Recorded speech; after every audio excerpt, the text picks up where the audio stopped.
Top quality और consistent performance के लिए सिर्फ सिल्वर पंप नाम याद रखना।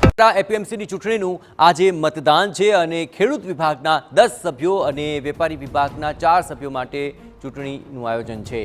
આપણે જણાવ્યું કે કુલ 14 સભ્ય પદ માટેની એપીએમસીની આ ચૂંટણી, જેમાં એપીએમસીના પૂર્વ ચેરમેનની પેનલ અને ભાજપ પેનલ વચ્ચે આ ચૂંટણી યોજાઈ રહી છે। ખેડૂત વિભાગના 4800 મતદારો મતદાન કરશે। વેપારી વિભાગના 65 મતદારો પણ મતદાનમાં જોડાશે। ભાજપ સામે ભાજપના નેતાઓ લડી રહ્યા છે આ એપીએમસીની ચૂંટણી અને ચુસ્ત પોલીસ બંદોબસ્ત વચ્ચે મતદાન ચાલી રહ્યું છે। આવતીકાલે મતગણતરી હાથ ધરાશે।